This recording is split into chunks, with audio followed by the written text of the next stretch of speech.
When I was doing my doctoral studies, one of the things my professors drilled into me from the very beginning was this idea: a thorough knowledge of complex subjects should be able to be displayed by a simple summary. In other words, if you know something very complex and you know it well enough, you should be able to distill it down. Anyone can muddle around in the fog of complexity, but only someone who really knows the concept can summarize it in a clear way. Maybe you're able to synthesize, synopsize, analogize, or any other jize if you really know the information.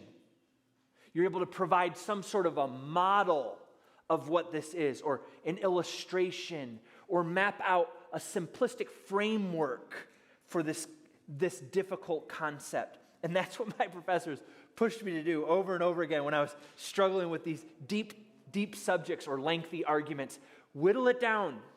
Summarize it. If you really know it, give it to me simply.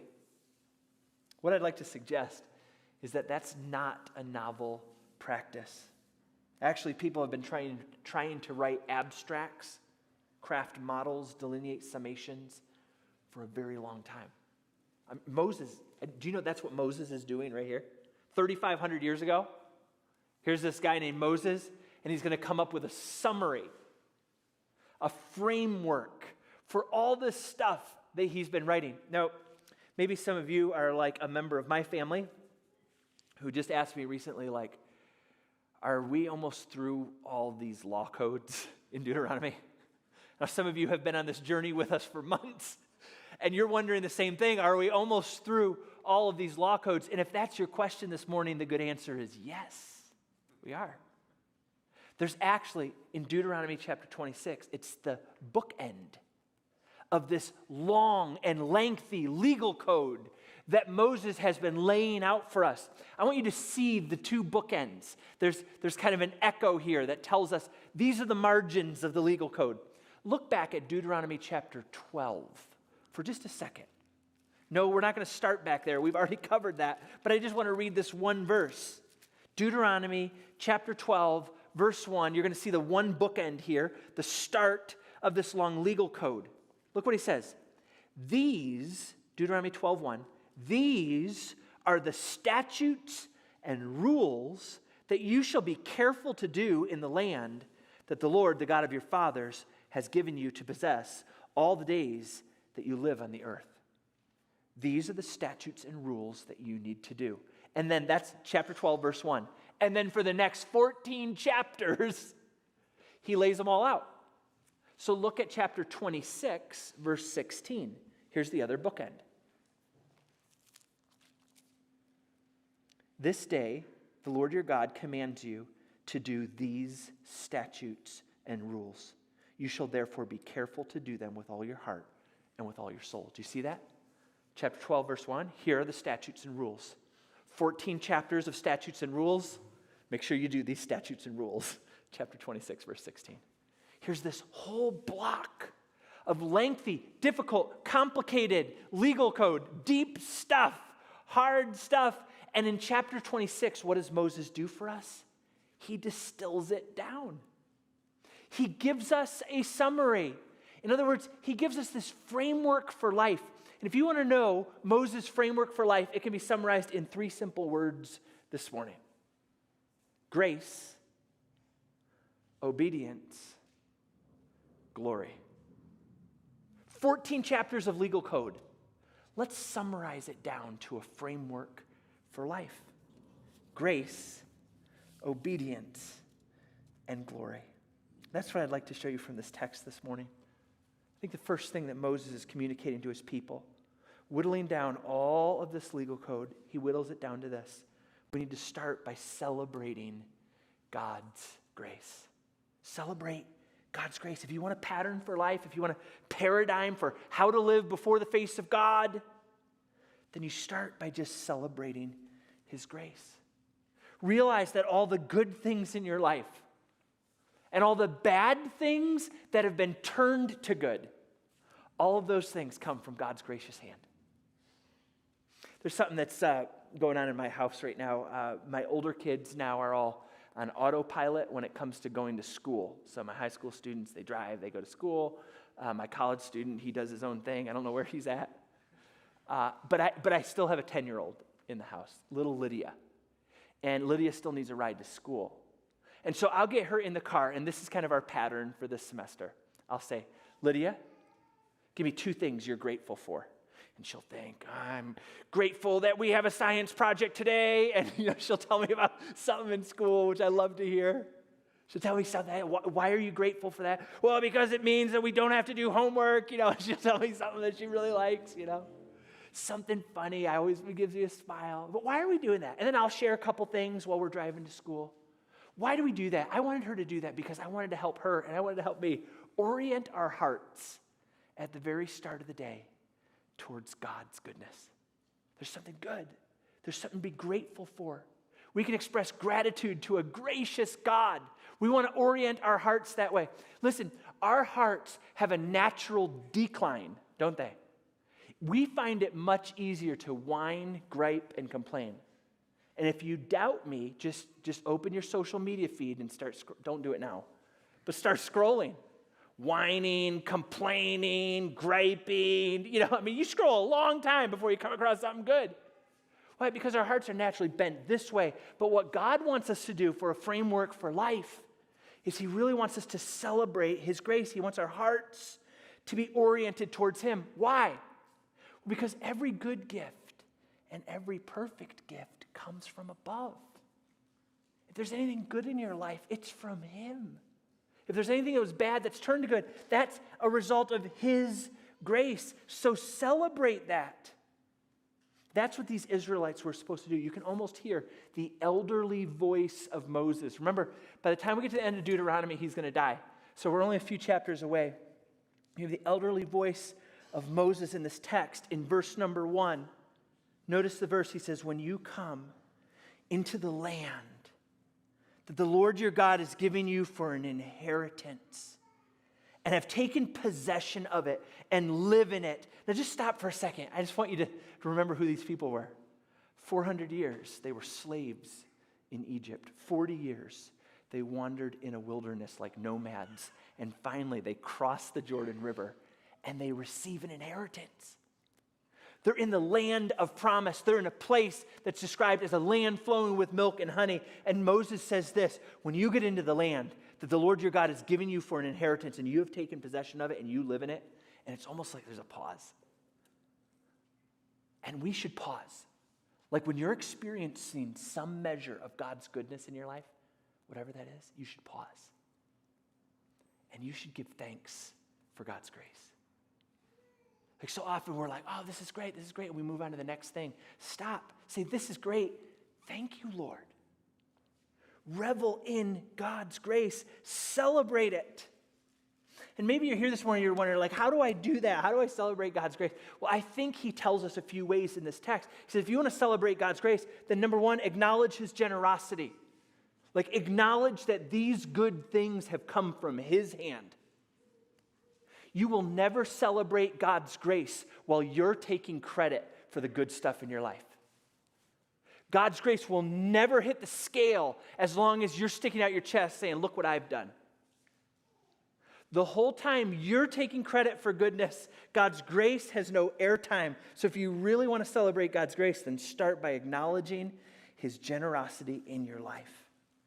Here are these people. They're finally in the land. They're finally enjoying the bounty of Canaan. They've received an inheritance, and that's what it's called. Like, I want you to hear this. He's calling it an inheritance. A paycheck is something you get for working. An inheritance is something you receive as a gift. That's God's grace. Can I ask you something? What do you have that you did not receive? That's what Paul asks. What do you have that you didn't receive? Everything good has come from God. So start acknowledging his generosity. It's come from his generous heart. It's come from his benevolent hands. This land flowing with milk and honey that the Israelites were enjoying was coming from God, so start acknowledging it. And he gives a kind of a cool story about how they can acknowledge God's goodness, how they can acknowledge his grace. And it's the story of a farmer. Here in our text, in verses 2 through 4, you get the story of an Israelite farmer. Take a look at the story. Verse number 2. You should take some of the first of all the fruit of the ground, which you harvest from your land that the Lord your God is giving you, and you shall put it in a basket. And you shall go to the place that the Lord your God will choose to make his name to dwell there.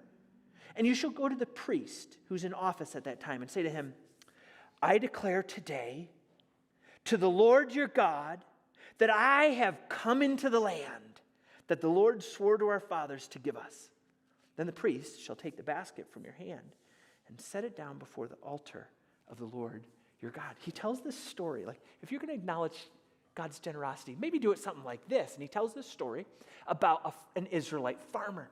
And what does this Israelite farmer do? And I want you to imagine him, because sometimes when we read the Bible, we just move past it, but imagine him, picture in your mind's eye, what does this Israelite farmer look like? Can you imagine? I mean, kids are good at this, but I want you to. Imagine, what does he look like? I was thinking about, I have probably leathered skin from being out in the sun, calloused hands from manual labor, a scraggly beard. They had scraggly beards back then, but a smile, he had a smile underneath, a warm smile underneath that beard. Imagine a twinkle in his eye.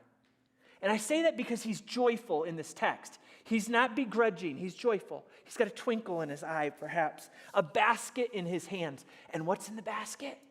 In the basket is this fresh produce. Have you ever had some really beautiful fresh produce? I don't like vegetables. Well, you should like vegetables. I mean, they're beautiful. Go to the produce section right after those misters do all their they mist the veggies, and you look at some of those beautiful vegetables, and you grab one of those little baskets, and you start picking some of the most beautiful vegetables you've seen grown right here, and you're like, this is amazing. Well, that's how this Jewish farmer was. I mean, just picture him. He's got a basket, and in that basket, he's got some fresh grain and a clump of ripe figs and a perfect cluster of grapes. He's got some recently picked olives, and his heart is warmed. He has these state fair quality crops, like the ones that would get blue ribbon right here in Salt Lake. He's got some of these in his basket. And he's feeling joyful inside because he gets to bring a portion of his bounty to the Lord. He's giving his first fruits of the land to God. And when he does this, he is declaring, when he gives this first fruit, when he gives this beautiful produce to the Lord, he's declaring that God is the source of all good things, and he's the owner of all good things. He picks the first fruit and gives it to the Lord because he trusts that the Lord is the source of good things, and he'll continue to give the second fruit and the third fruit and the fourth fruit. So he's willing to give the first fruit because God's the source. And not only that, God's the owner. He's not trying to hold it back like, oh, this is mine. I wish I didn't have to give this to the Lord. No, he realizes this all belongs to him. And he rejoices in it. He gives the first and the best, not the least and the leftovers.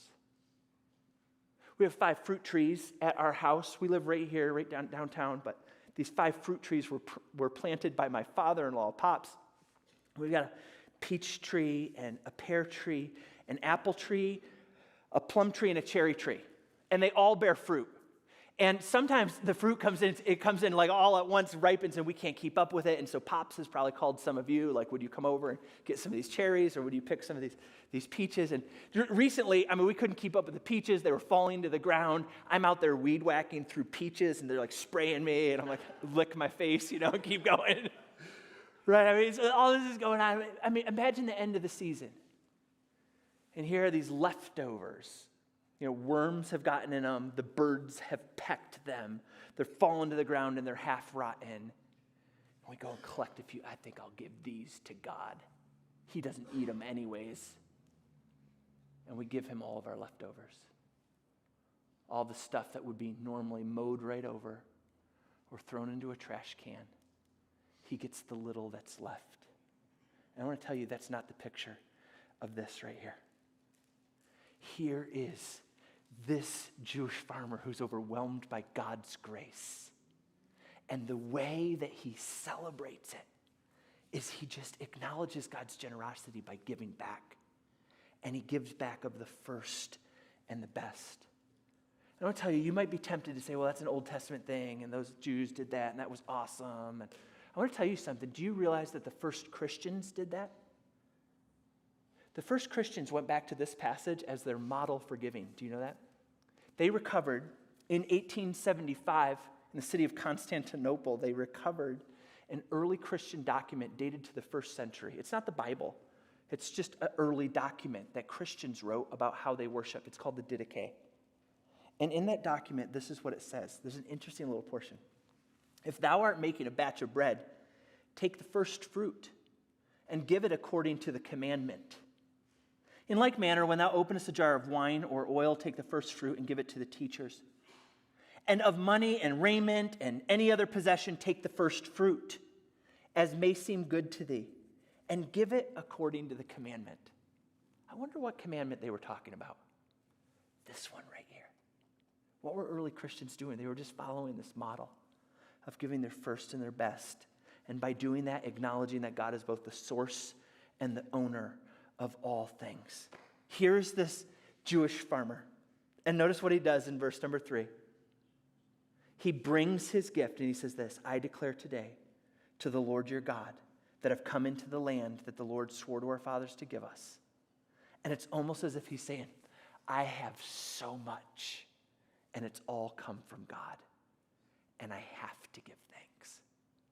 Man, I want you to know, here's this farmer, and I don't want you to have this picture of like this reluctant reach into a purse or this begrudging emptying of a wallet or this hesitant offering. That's not what's going on here. He's not focusing on all the stuff he's giving up. He's focusing on all the stuff God has given him. And that's why he can do this with generous heart, because God has been so generous to him. I just think sometimes, I don't know if you've ever done this. I have done this before, shamefully. Thought to myself, wow, if I just kept back all of the tithe, I wonder what I could buy. You're like, Lukas, that's a terrible thing to think. Okay, come on. Have you thought that? You shouldn't. Neither should I. But sometimes we start thinking about, oh, look at what I'm losing, instead of look at what he's given. And I think that's the picture here. If you're going to celebrate God's generosity, then you're focused on the fact that he's a great giver. And I know that that's the focus of this text, because 6 times in this text it says God gave, God gave, God gave, God gave, God gave, God gave. That's the focus on the text, not you have to give, not you're going to lose. No, you've been enriched by God's grace. You've gained through his generous gifts. So celebrate it. How? By acknowledging his generosity. Number 2, how do you celebrate God's grace? Number 2, by recounting his deeds. If you're going to celebrate God's grace, you have to recount them. Like, speak of them, tell them, repeat them, remember all the good things God has done. What I love about this text, I actually came across this chapter a number of years ago, and it really helped me in my own personal giving. Because when I read this chapter and finally paused enough to understand what was going on, I realized that this Jewish farmer is bringing this basket of his finest produce, but as he does it, as he gives it, as it's laid before the altar, he's actually recounting the works of God. He's repeating all of the things that God did. And some scholars think this is one of the earliest Old Testament creeds. Like, this would have been memorized by these Jews across Israel, because they would have said this each time they brought their first fruits. And what would they have said? Look at verse number 5. This is what they had said. Remember, they've got this basket. It's going to be laid before the altar of the Lord. And while they're giving, this is what they're saying.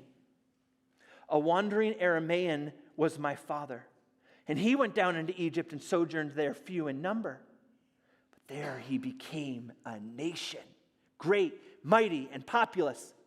The Egyptians treated us harshly and humiliated us and laid on us hard labor. Then we cried to the Lord, the God of our fathers. The Lord heard our voice. and saw our affliction, our toil, and our oppression. And the Lord brought us out of Egypt with a mighty hand and an outstretched arm, with great deeds of terror, with signs and wonders. He brought us into this place. He gave us this land, a land flowing with milk and honey. Do you see what's going on here? He's bringing this gift, but he's not thinking, oh man, I got to give up this turnip. This was my favorite turnip.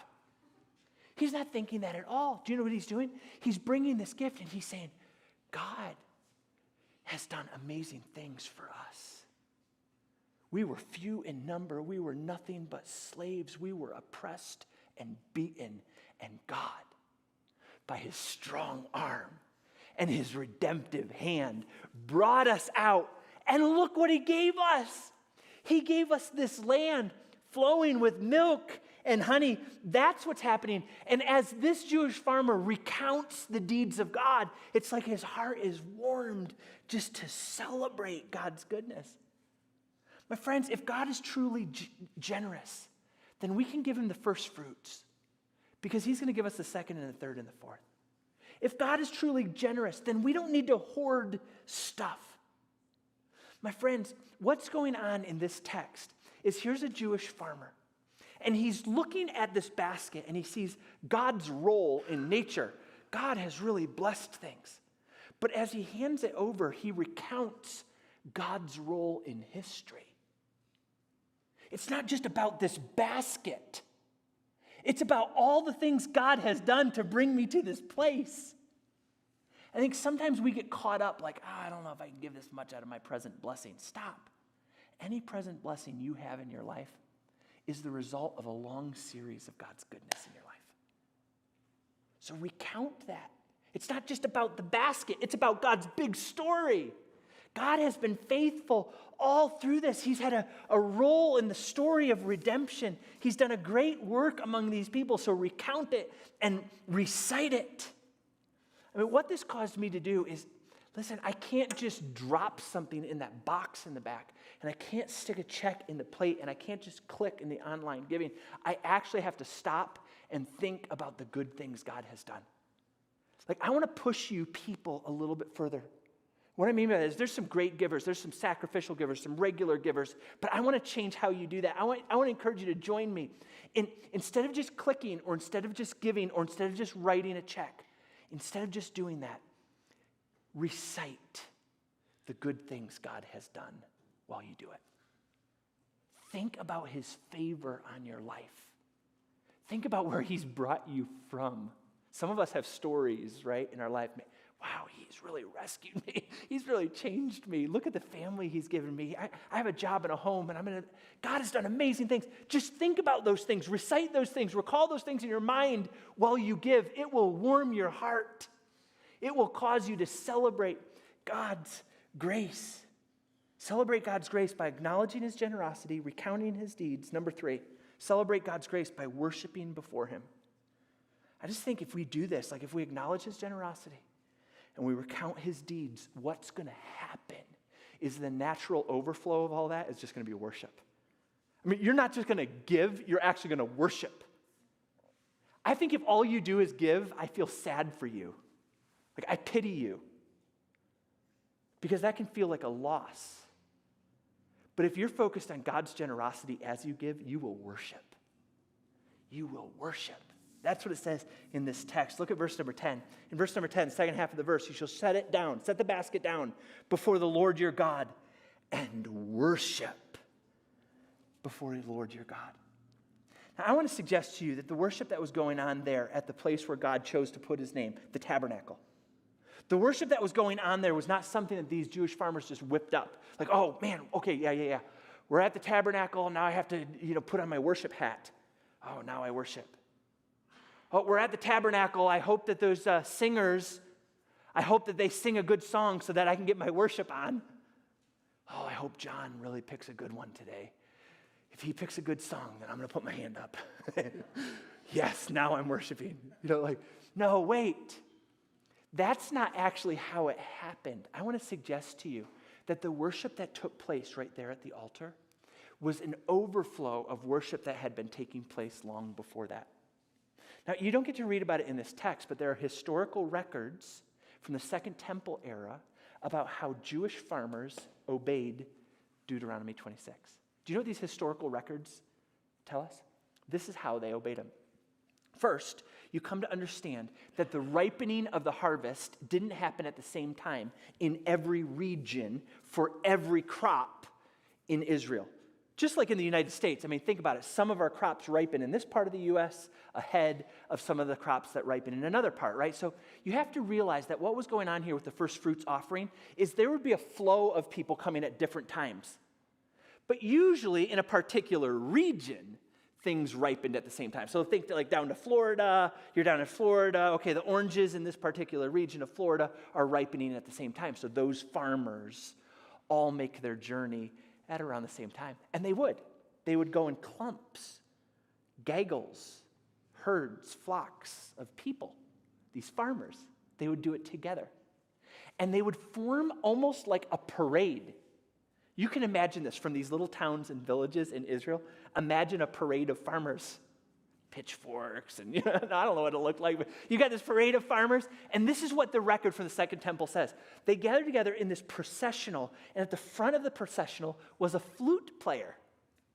And the flute player would lead them in singing, and there would be an oxen, and they would decorate the horns of the oxen and put a garland around him, and they would celebrate like a parade all the way to the tabernacle.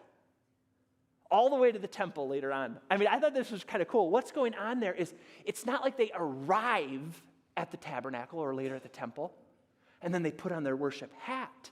It's as though they were worshiping the whole way, and when they get there, it's an overflow. And I think that's instructive for us because we shouldn't be assembling together and put on our worship like it's some sort of hypocritical anomaly, like it's some sort of contrived attempt to stir up a little emotion. If that's what you're doing, you're probably not worshiping the right way. This should be an overflow. When we gather together, this should be an overflow of our hearts towards God. Like you're preparing for it. You're praying, you're reading, you're singing. You're getting ready for what God is going to do. And I think that's what happens in the history of God's people obeying Deuteronomy 26. They have this festive procession, and they worshiped their whole way there so that when they got to the altar, it was just an overflow. It was just an echo of what had been going on before. So celebrate God's grace by acknowledging his generosity, recounting his deeds, worshiping before him, and finally, by rejoicing in his goodness. Celebrate God's grace by rejoicing in his goodness. You see that in verse number 11. It says, rejoice in all the good that the Lord your God has given you into your house. Rejoice in it. Now, in this passage, it talks about how you have the sojourner, and you have the stranger, and you have widow, you have the Levite. Do you see them there in verse number 13? You see them there. They're gathered together. In verse number 11, you see these people in your house, the Levite and the sojourner. They're all gathered together. There's a group rejoicing in the goodness of God. Now, I want you just to picture this again. Picture this in Israel. Shouts of praise, a hum of flutes in the distance. People rejoicing, families gathered together, people and neighbors gathered around, rejoicing in the goodness of God. I was trying to think of what this is like. We just started community group season, and Pastor Jotham and his wife Erica, and then Liesel and I were partnering together to do a college community group. We got 20 college students, and I just want to tell you, they make me feel old. I'm tired. I'm like, wow, where do they get the energy for this? They just start like waking up at 10:30 at night, And I'm like, already, the plane's landing, I'm having a great time with these college students. The first week, we've only had two weeks. First week, 20 college students. Some are outside playing spike ball. Some are talking in the front yard. Some are gathered around the kitchen island. You know how college students are? If there's food anywhere nearby, doesn't matter what food it is. Food. Some are gathered there eating. And then all of a sudden, out of nowhere, you start seeing this. You see Jacques on the guitar. He gets a guitar and starts playing the guitar. And you see Colby, and he sits down on the cajon and starts playing the cajon. And Liesel's on the piano, and a few others start singing. And pretty soon, our whole living room is filled with music. It's filled with praise, rejoicing in the goodness of God. I think the picture here is of a community gathered in these groups and these households and welcoming others in, and they're rejoicing in God's grace. Celebrate God's grace. If you want a framework for life, the first word is just grace. Celebrate it. Grace. The second word for your framework of life is obedience. Submit to God's authority. So celebrate God's grace. Submit to God's authority. Obedience. Just obey him. I think that's the second point in this framework for life. Grace, obedience. Look at verse number 14. Verse number 14, when it talks about submitting to God's authority, you see it right there. Verse 14, I have obeyed the voice of the Lord my God. I have done according to all that you have commanded me. In other words, the Israelite was supposed to express his submission to God. He was supposed to affirm his obedience down to the very last detail. And I think we should note that, obeying God, submitting to him, is part of what it means to be in a right relationship with God. In other words, my friends, you can't be in a right relationship with God and still be rebelling against him. You can't be in a right relationship with God and welcome him into the home of your life, but say, oh, God, but you can't go into that room. You can't welcome him into this space, but say, but that's partitioned off. You're not welcome to go there. No, God wants us to submit our all that we are, all that we have. We're supposed to submit to him, submit underneath him. It's part of what it means to live in a right relationship with God. When we submit to him, what we're saying is this. We're saying, you're king. I'm not. When we submit to him, we're saying, you're Lord. I'm not. It's like when we submit to him, we're finding our proper place. And I think that's part of what it is to live in a right relationship with God. And I just want to suggest to you that is where you're going to find your greatest joy and your greatest peace. Your greatest joy, your deepest contentment is not going to be when you try to live life on your terms. Your deepest satisfaction is when you live life on God's terms. He's your creator. He made you. He knows what's best. So submit to his authority. And I want to show you what that looks like. So what type of submission is God calling for in Deuteronomy 26? Well, I would just say this. He's calling for an obedience, but in a few different ways. He's calling for long obedience. Long obedience. You see that in verse number 12. Look at verse 12 for a second.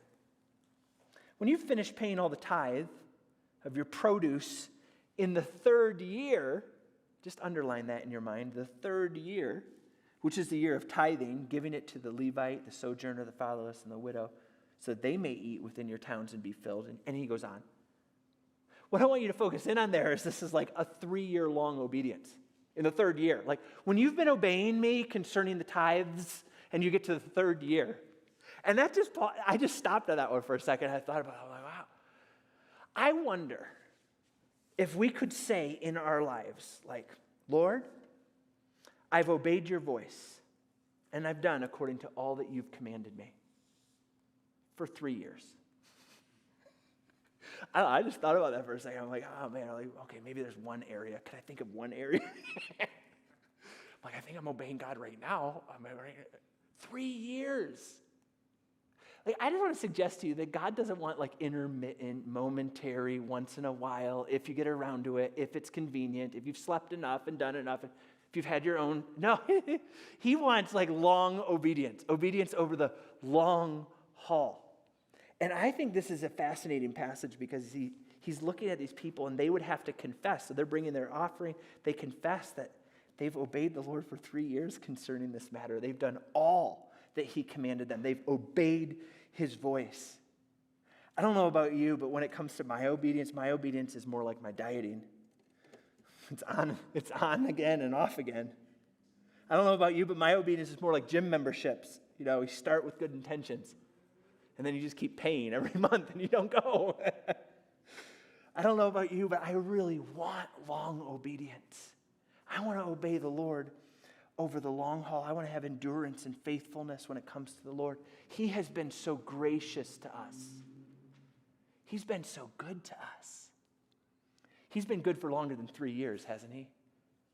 So let's be faithful to him. Long obedience. What other kind of submission is he looking for? Not just long obedience, but meticulous obedience. In verses 13 and 14, you get these details of meticulous obedience. He said, then you shall say before, verse 13, then you shall say before the Lord your God, I've removed the sacred portion out of my house, and moreover, I've given it to the Levite, the sojourner, the fatherless, and the widow, according to all the commandment that you have commanded me. I have not transgressed any of your commandments, nor have I forgotten them. I haven't eaten of the tithes while I was mourning, or removed any of it while I was unclean, or offered any of it to the dead. I've obeyed the voice of the Lord my God. I've done according to all that you have commanded me. You get this idea, like they've meticulously obeyed the Lord in this matter. And it's funny because I think we understand meticulous obedience, like this desire. Any of you parents in the room, have you ever had like a house cleanup day? And, you look at the kids, you go straight in the living room, and you go clean the bathroom, and I need you to sweep the floors, and you need to mop them when you're done, and I'm going to do the dishes and fold some clothes. And so you start, drying some pots and pans, and you start folding some laundry, and after a while, you hear some noise upstairs, and you decide to come up and check on how things are going, and where do you find the kids? They're all sprawled out on the sofa, watching YouTube. And you take a quick look around and you see that the mop bucket is still there, just waiting to be knocked over. And you glance into the bathroom and realize the toilet hasn't been wiped down, and the trash hasn't been taken out. And you look there in the living room and the decorative pillows are strewn on the floor, and there's this little crumpled up blanket shoved in the corner, and you're saying, Lukas, how do you know all those details? I don't know. I'm probably the one on the couch watching YouTube. You're like, what's going on here? So you look at the kids, you say, hey, have you guys finished your stuff? And without breaking gaze at YouTube, they say, yep. Yeah. And at that moment, that's when you really want to grab the controller, hit pause, and just gently thank them for the good start. Oh, you guys, you did such a good job getting started. Good job. Just wanted to pause this to high five each one of you kids. Way to start. Is that what you do? No, that's not what you do. Why? Because you don't want them just to start the job. You want meticulous obedience all the way down to the end, don't you? You want them to finish it. And I think when it comes to God and his demands on our life, he doesn't want, hey, great job, thanks for starting. No, he wants long and complete obedience. He doesn't want half-hearted, unfinished work. And I think what you see in this text is this, here's this Jewish farmer, and he's going to say, listen, I haven't forgotten, I haven't transgressed, and I haven't skimped on anything that you commanded. I don't know about you, but right at this point, you're starting to feel the heaviness, the weightiness of obedience. At least I am. I'm like, wow, long obedience, 3 years? Meticulous obedience, down to every detail. Wow, this is tough.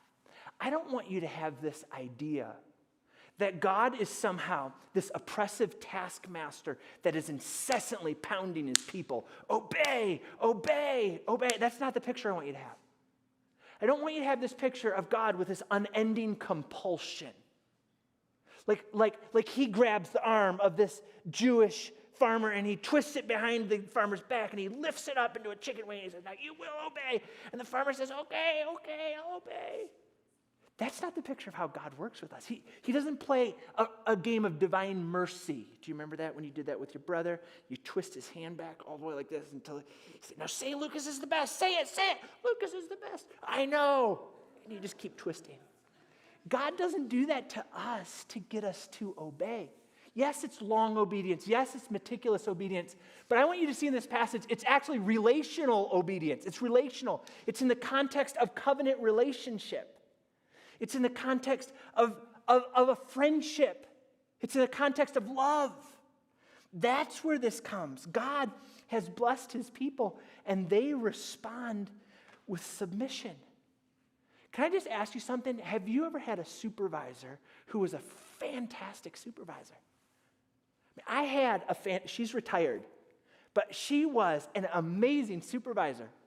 Just demonstrated goodwill.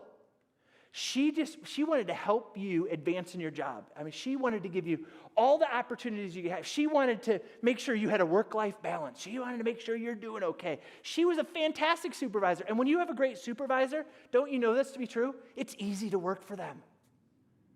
When you have someone in authority who's benevolent, good, and kind, it's not hard to submit. Here in this relationship, God is benevolent, good, and kind. So submit to him. It's in the context of relationship. Here's this Israelite in verse number 14. Look at what he says. Verse 14. I've done according to all that you have commanded me. Look down from your holy habitation from heaven and bless your people, Israel, and the ground that you've given us. Now, the idea here in this verse is not, we've obeyed you, God, now bless us. No. There's no negotiations with God. There's no trading.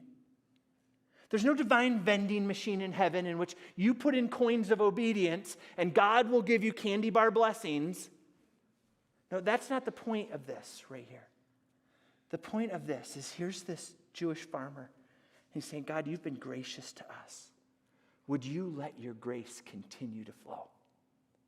You've been good and kind to us. You've been a kind provider and a caring Father, would you continue to bless us? That is a beautiful prayer. That's one we could pray to God. It's relational obedience. It's not out of compulsion.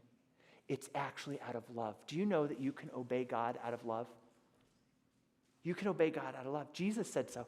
He said this, if you love me, keep my commandments. Do you see that? You can obey out of love. Actually, in 1 John chapter 5, verse 3, this is what it says. This is the love of God. In other words, if you want to know what loving God is like, you want to see a picture of it, this is the love of God. That we keep his commandments. And his commandments are not burdensome, it says. I love that. Do you want to know what loving God is like? Loving God is like, keep his commandments, and it's not burdensome to you. Why? Because you're in relationship with him. He's so gracious to you, then you just submit to his authority. Celebrate his grace and submit to his authority. It's almost like there's relationship and responsibility, and it's beautiful. That's the theme of Deuteronomy as a whole. Well, if you're going to have a framework for life, celebrate God's grace, remember one word, grace. Submit to his authority, remember obedience. Here's the last word, glory.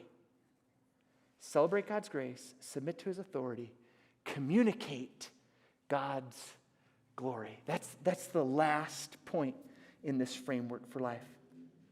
Maybe you're here this morning, you're like, okay, well, what's the end game for all this? Am I supposed to just revel in God's grace and do a little worshiping and praising and loving and submitting and then what? I mean, what's the point? Is the conclusion of the matter that I just simply feel blessed and I try to praise God and obey him some more? Is that the point?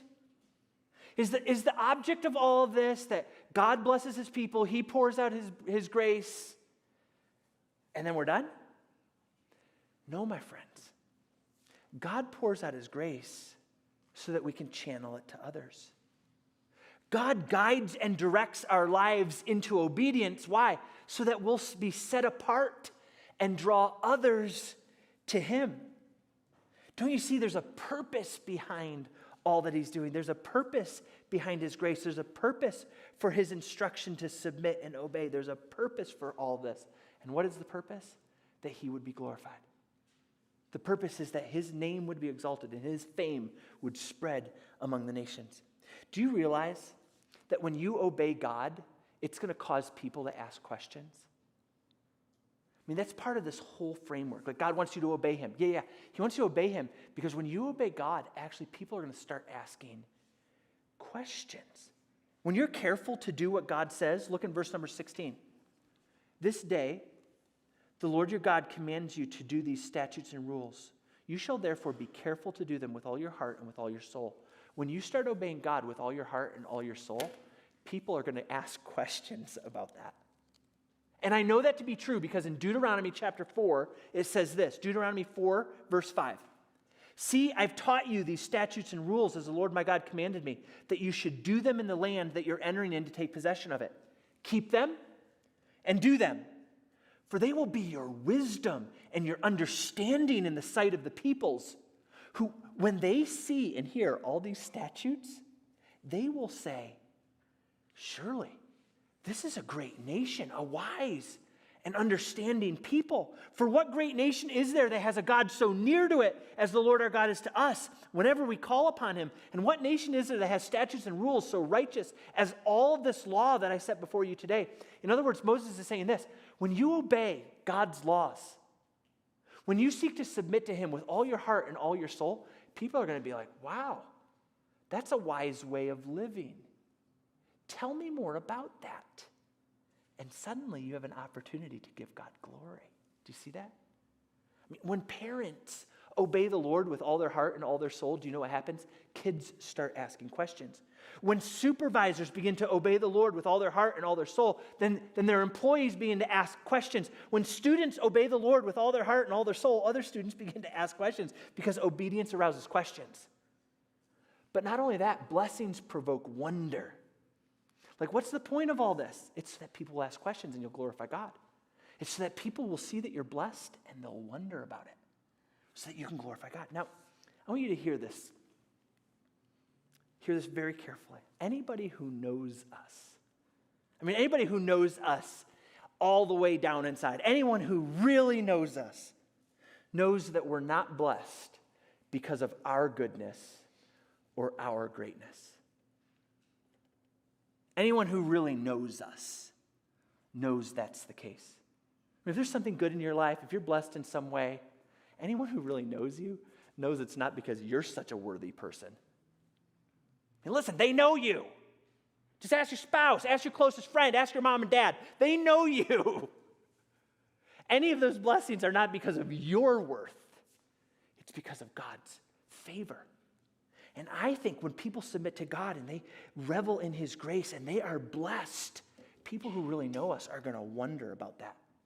Do you know that's the story of the book of Deuteronomy? In Deuteronomy 7 and in Deuteronomy 9, God repeats this to his people. He's going to say this: it's not because you were more in number than the other people that the Lord set his love on you and chose you, because you were the fewest of all the peoples. Or chapter 9 of Deuteronomy. It's not because of your righteousness or the uprightness of your heart that you're going in to possess the land, but that God may confirm the word that he swore to our fathers. In other words, people who know us know there's nothing special about us. Anything we have that's good is unmerited favor and a work of God's grace. In a place where so many people are working to be worthy, working to be worthy, working to be worthy, working to be worthy, can I just let you in on a clue? You're not worthy. And you never will be. You can't progress, and you can't progress far enough. And if you're honest with me, you know that to be the case because you've tried and you've tried and you've tried and you've tried, and you're frustrated inside and you're exhausted inside. And the answer is, well, just do a little bit more. And you're like, I've tried to do all I can. Anybody who really knows me knows I'm not worthy. I haven't done enough. I can't do more. I can't. But God somehow still blesses. And when he does that, that causes people to wonder. When God's people submit to him and just simply receive his grace, that causes people to wonder about that. Wow, you've been begraced. And suddenly you have an opportunity to give him glory. Do you see the problem with you pursuing your own worthiness? The problem with you pursuing progression is that in the end, you get glory.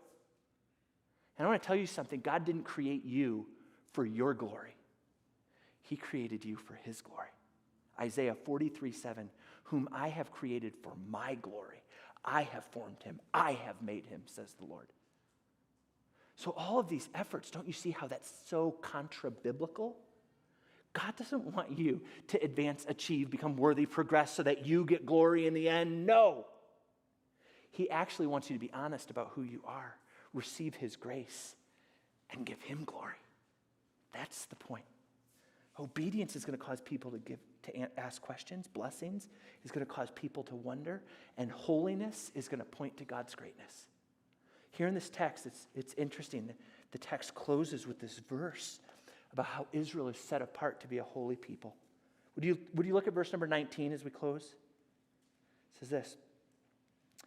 He will set you in praise, in fame, in honor, high above all nations that he has made. And you shall be a people holy to the Lord your God. Now look at that last phrase, as he promised. So when we read that as he promised, we get this idea that there must be something earlier that he's said about all this. Because he promised something earlier, and now he's fulfilling the promise by setting them in fame and honor, high above all the nations in praise. There must be something he said earlier, and so it is. Because if we don't look earlier, I'm going to tell you this. You could end this chapter 26, and be like, oh, look, Israel, they're set in praise and fame and honor high above all the nations. Let's give glory to Israel. Nope. Because you have to look at that last phrase. It says, as he promised. In other words, here's this beautiful garden called Israel. Oh, look at how beautiful that is. Look at how beautiful it is. No one looks at a beautiful garden and begins to praise the pumpkin. When you look at a beautiful garden, you give praise to the gardener. No one looks at an ACT score of 36 and picks up the piece of paper that says 36 on it and says, wow, paper, that's amazing. Nobody does that. No, you look at the one who took the test. So here you have Israel, and Israel is exalted in praise and in fame and in honor, but it's not so that Israel gets glory. It's so that the one who put them there gets glory, as he promised. And what was the promise that's being fulfilled right here in Deuteronomy 26:19? The promise goes back to Exodus chapter 19, verse 4. Here's the promise that's fulfilled. This is why God gets glory, because God promised this in Exodus 19:4. You yourselves have seen what I did to the Egyptians, and how I bore you on eagle's wings and brought you to myself. Now, therefore, if you will indeed obey my voice and keep my covenant, you shall be my treasured possession among all peoples, for all the earth is mine, and you shall be to me a kingdom of priests, a holy nation. Do you know what's being fulfilled here? When he sets Israel up as a nation that's to be praised and famed and honored, do you know what he's actually doing? He's setting them up to be a kingdom of priests. In other words, do you know what a priest does? A priest brings people to God and brings God to the people. And what he's doing is he's setting up Israel to be a kingdom of priests, just as he's promised. Why? So that they will bring the nations to God and bring God to the nations. Why? So that in the end, he receives glory. Grace, obedience, glory. Now, lest you close your Bible and say, that's Deuteronomy, and that's really awesome for all those Israelites. But tell me a framework for my life. I'm a Christian. Okay, I'm going to tell you a framework for your life. It's the same three words. Grace, obedience, glory. That's how Paul put it anyways. In Romans chapter 1, verse 5, Romans chapter 16, verse 27, these bookends, listen to what Paul says for New Testament Christians. Through Jesus Christ our Lord, we have received grace to bring about the obedience of faith for the sake of his name among all the nations. To the only wise God be glory forevermore. Grace, obedience, glory. A framework for life.